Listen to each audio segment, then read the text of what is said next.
All right, welcome to the deep dive. Today, we're going way up, high above the ground.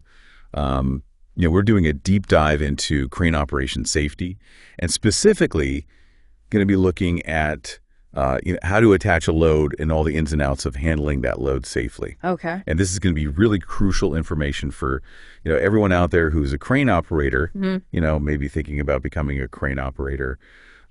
Or even, if you're a safety manager or a risk manager and you're responsible for making sure that everybody on site is safe, this is really for you. And also, big thanks to Safety One Source for sponsoring this deep dive. They're doing a lot of work to make workplaces safer. Yeah, absolutely. I'm really glad to be here. Crane operation safety is a huge field. There's a lot to it. And, today we're going to be looking at some essential guidelines that are out there that are going to help make sure that, you're doing your lift safely. For sure. And, we're not just going to list out rules here. We want you to really understand, why these guidelines are in place and how they actually play out in the real world when you're out there on a job site. So let's start with something that might seem kind of obvious, but often gets misunderstood, which is the hoist rope. Yeah. Yeah, we're going straight into the heart of the crane's lifting power, right? The hoist rope. And I think a lot of people, maybe when they're first getting into crane operation, they think, oh, I've got this big, strong steel cable. I can just wrap this around the load. Yeah. But our sources are very clear that's a dangerous shortcut. Right. Okay. So help us understand this. Why is it such a big no-no to wrap the hoist rope directly around the load? Okay. So think of it this way. Okay. A steel cable, it's incredibly strong under tension. You're pulling it nice and straight. It can handle an incredible amount of weight. But if you wrap it directly around a load, what you're doing is you're creating what's called point loading. So instead of that force being distributed evenly across the cable along its whole length, it's concentrated at that one single point where it's contacting the load. Oh. Right. And that can actually damage the cable. It can damage the individual strands in the cable, which over time weakens the cable. And then eventually that can lead to a sudden snap. So it's not just about the immediate risk that the load could slip out. Right. It's also the long-term damage that's being done to the cable. Exactly. That could cause it to fail much later on. Yeah. Think about it like bending a paperclip back and forth. Okay. You do that enough times, eventually it's going to break.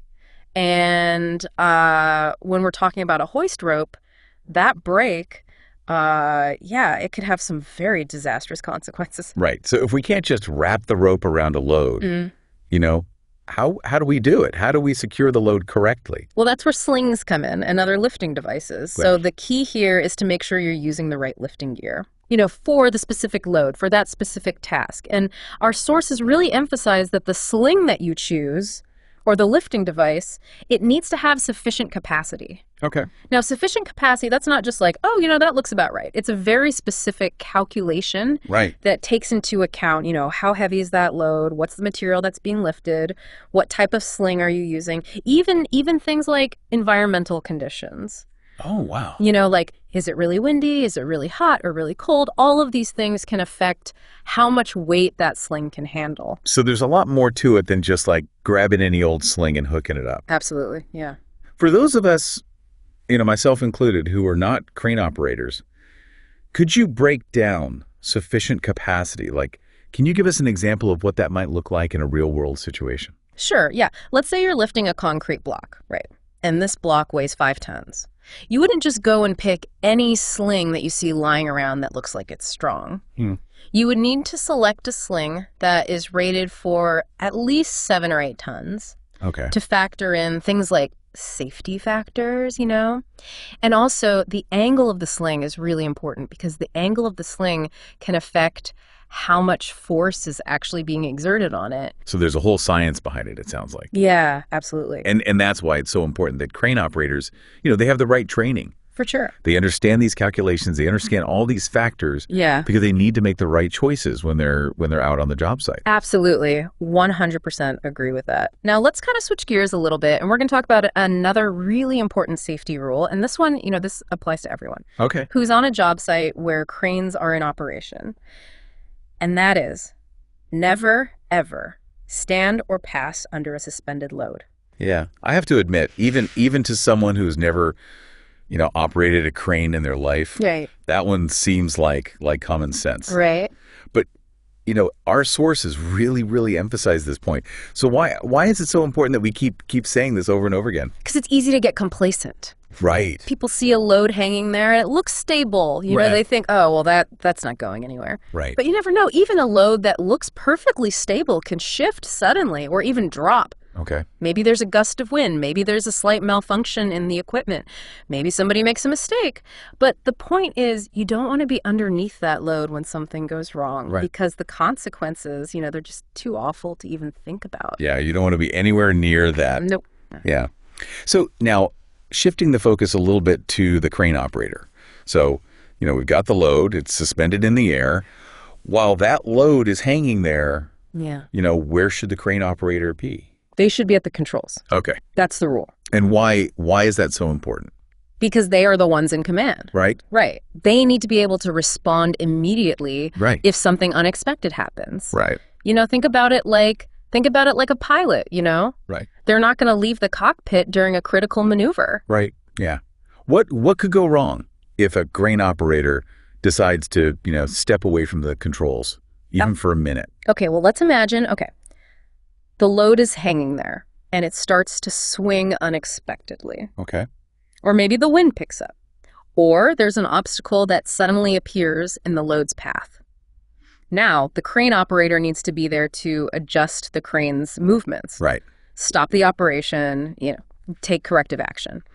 If they leave the controls, even for a little bit, that increases the risk of a delayed response, which could turn a small problem into a big accident. Right. It's about being able to react instantly. Exactly. To keep things safe. Yeah, stay in control. But what about situations where a load needs to be suspended for like a longer period of time? Okay. Let's say you're working on a big construction project. Right. And something needs to be held up there for a while. Does the operator have to stay at those controls the entire time? That's a good question, and it highlights an exception to the rule. Okay. So when a load has to be suspended for a long time, like you said, there are specific procedures that need to be followed. Okay, so what are those procedures? Walk us through what needs to happen. First of all, it's important to understand that this isn't a decision that you take lightly. You have to carefully assess the load, the environment, any potential risks. You have to think about all of that. Right. The crane's brakes have to be fully engaged. Okay. And all of the crane's functions, we're talking about the boom hoist, the telescoping mechanisms, the swing, the travel, all of that has to be locked down. Can you explain telescoping mechanisms for those of us who don't speak crane? Yeah, sure. So think about a telescope, how it extends and retracts. Right. So a lot of cranes have booms that can do the same thing. Okay. They can extend out to reach farther or higher, and they can retract back in. Okay. And the telescoping mechanisms are what control that extending and retracting. Okay. So you have to make sure that those are locked down too, so that the boom can't move while that load is hanging there. Got it. So the brakes are on, everything's locked down tight. What else is important in a situation like that? Communication is huge. Okay. So the crane operator and the person who's responsible for the lift, this might be a site supervisor or a safety manager, they have to talk to each other. Right. They have to agree on exactly what procedures they're going to follow to secure the load, to secure the crane before the operator leaves the controls. And this isn't just like a casual be right back kind of thing. Right. This is a planned process, It's a documented process. So it's clear that leaving the controls, even if it's for an extended period of time, it's not like just going to get a cup of coffee. Right. There's a lot of safety involved. Exactly. There are specific steps that need to be taken. It's a controlled procedure.